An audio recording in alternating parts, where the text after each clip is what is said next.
오늘 우리 주시는 하나님의 말씀은 마가복음 15장 33절에서 47절까지 함께 봉독하시겠습니다. 마가복음 15장 33절에서 47절까지 함께 봉독하십니다. 시작. 제6시가 되매 온 땅에 어둠이 임하여 제9시까지 계속하더니 제9시에 예수께서 크게 소리 지르시되 엘리 엘리 라마 사박다니 하시니 이를 번역하면 나의 하나님 어찌하여 나를 버리셨나이까 하는 뜻이라. 곁에 섰던 자 중 어떤 이들이 듣고 이르되 보라 엘리야를 부른다 하고 한 사람이 달려가서 해면에 신 포도주를 적시어 갈대에 꿰어 마시게 하고 이르되 가만두라 엘리야가 와서 그를 내려주나 보자 하더라. 예수께서 큰 소리를 지르시고 숨지시니라. 이에 성소 휘장 위로부터 아래까지 찢어져 둘이 되니라.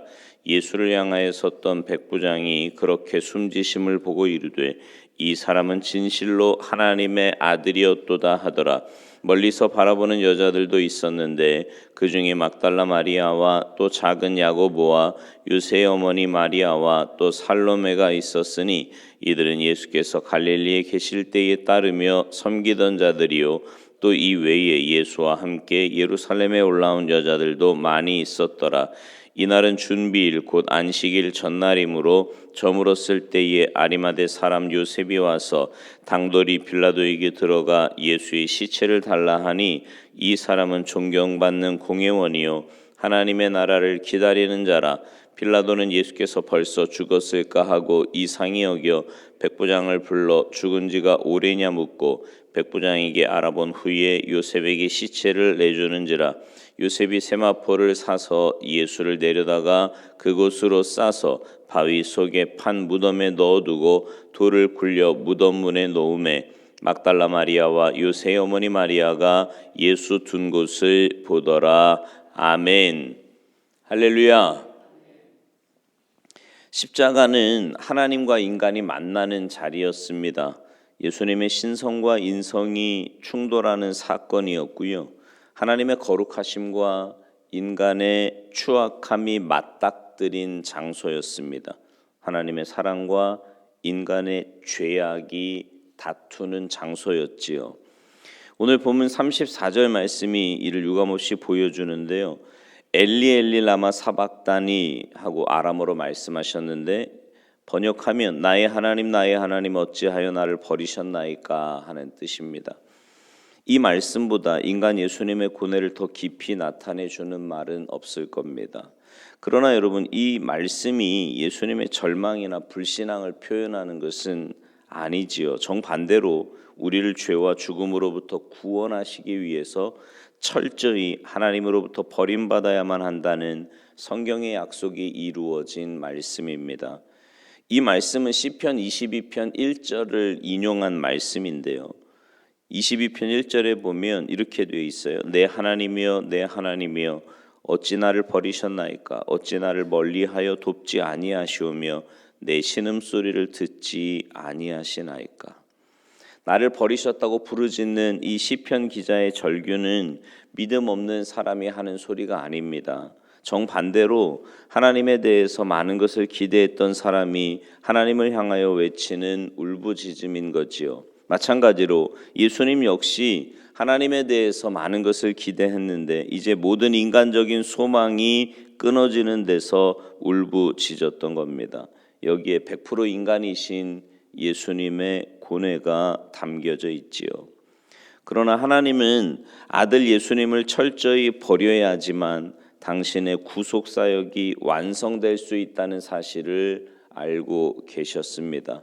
따라서 예수님이 왜 나를 버리시느냐고 부르짖으신 것은 하나님과의 관계에 있어서 그 본질이나 존재가 버림받았다는 절규가 아닙니다. 하나님 아버지와 아들 예수님의 본질적인 유대 관계는 그대로 있는 거예요. 이 울부짖음 속에서도 하나님은 100% 하나님이신 예수님과 긴밀히 연결되어 있는 거지요. 다만 인간을 구원하시기 위한 한 과정으로서 하나님과 예수님 사이의 교제가 일시적으로 끊어진 것뿐입니다. 그러므로 십자가 위에서 하나님은 하나님 자신을 버리고 계신 거나 다름이 없습니다.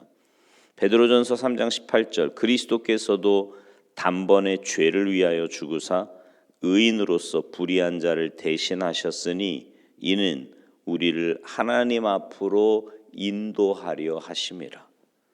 예수님은 아무 죄가 없으심에도 불구하고 우리의 모든 죄를 다 뒤집어 쓰시고 죽기까지 하나님으로부터 버림받아야 하셨던 겁니다. 오늘 보면 33절에 보니까 제6시가 되매 온 땅에 어둠이 임하여 제9시까지 계속하더니 라고 말씀합니다. 6시는 낮 12시고 9시는 오후 3시예요.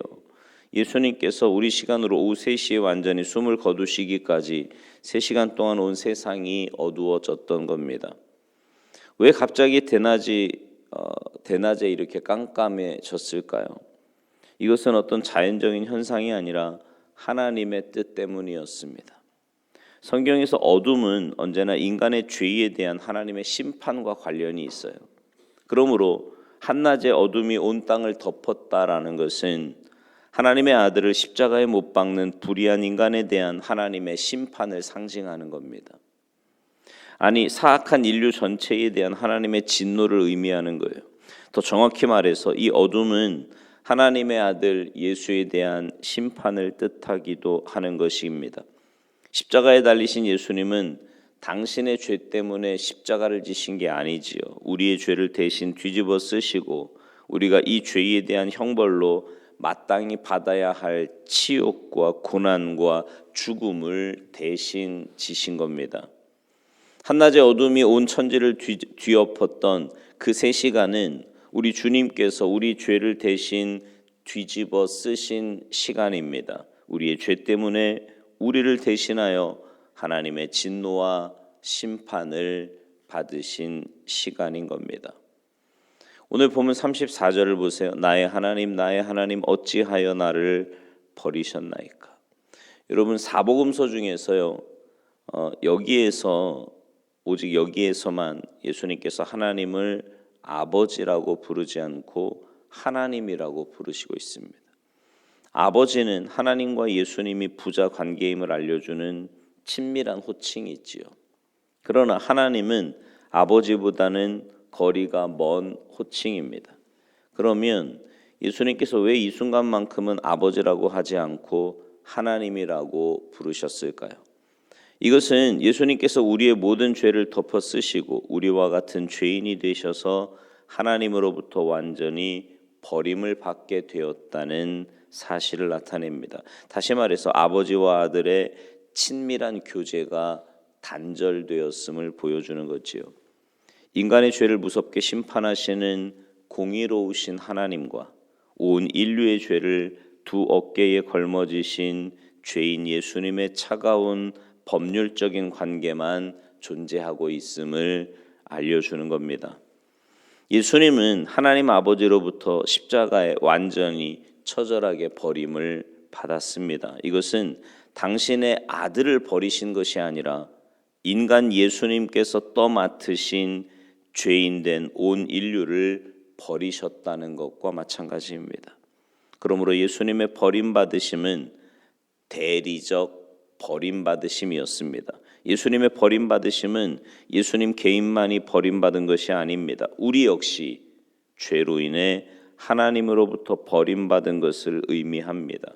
우리 인간의 죄에 대한 하나님의 진노와 심판을 의미하는 거예요.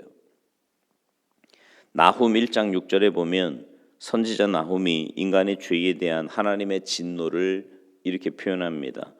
누가 능히 그의 분노 앞에 서며 누가 능히 그의 진노를 감당하랴.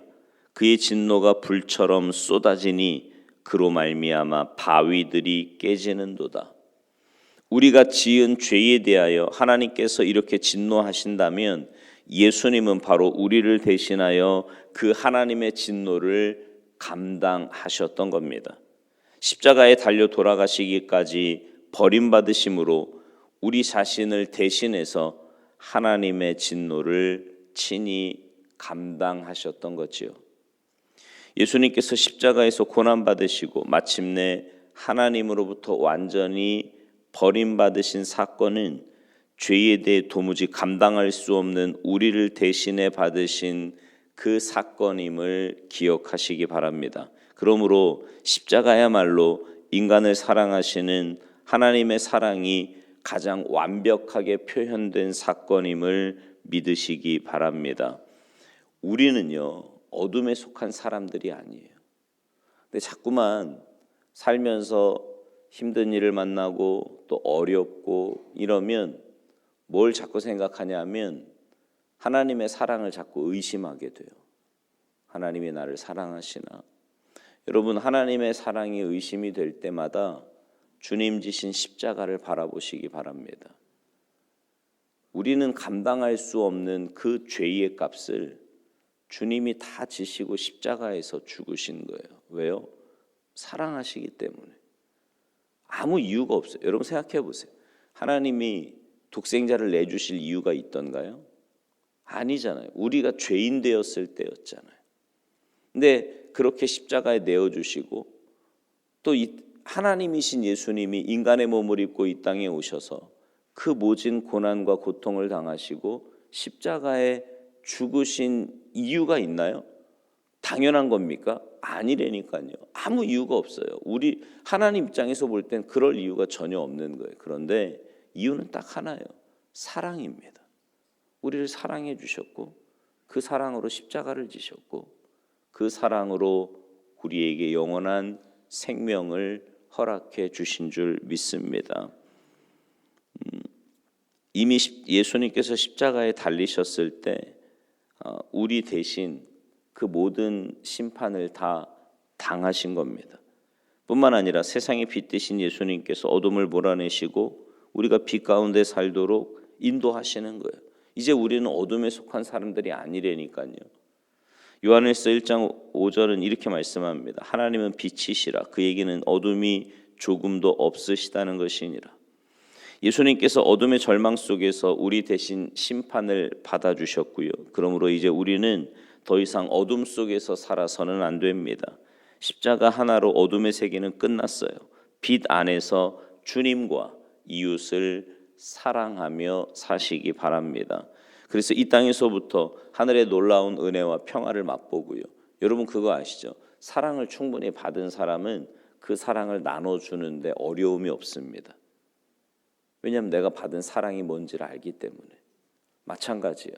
우리가 받은 그 사랑을 우리가 늘 기억하면서 여러분이 받은 그 놀라운 사랑을 여러분 주위에 있는 가장 가까이에 있는 가족과 우리 교우들과 또 만나는 사람들 또 그 이외의 모든 사람들에게 여러분이 받은 그 사랑을 흘려보내셔서 여러분을 통해 하나님의 이 놀라운 은혜와 사랑이 이 땅에 가득하는 그 날이 올 때까지 주님의 사랑을 흘려보내시는 축복의 통로들이 모두 되시기를 주님의 이름으로 축원합니다. 기도하시겠습니다. 하나님 감사합니다. 우리는 영원히 죽을 수밖에 없었고 진노의 대상이었고 아무 자격도 조건도 없는 죽었던 우리들인데 그런 우리를 불쌍히 여기셔서 아니 그런 우리를 사랑해 주셔서 하나밖에 없는 독생자를 이 땅에 보내주시고 주님 십자가 지심으로 우리에게 영원한 생명과 사랑을 허락해 주시니 진심으로 감사를 드립니다. 이 크고 놀라운 은혜와 사랑을 잊지 말게 하시고 날마다 묵상하며 그래서 하나님 우리의 삶에 어떤 문제가 오고 어떤 고난이 와도 우리가 받은 이 사랑이 얼마나 엄청난 것인가를 깨닫게 하시고 기억하게 하셔서 주님의 그 사랑의 힘으로 우리가 걸어가야 할 그 믿음의 길 올곧게 걸어가는 주님의 귀한 자녀들 모두 되도록 주님 도와주시옵소서. 이 새벽에 여러 가지 기도의 제목들을 가지고 나보다 나를 더 사랑하시는 그 하나님 앞에 나와 안타까운 마음으로 부르짖어 기도하는 주님의 백성들의 기도에 주님 응답하시고 역사하여 주시옵소서. 감사드리며 예수님의 이름으로 축복하며 기도하옵나이다. 아멘.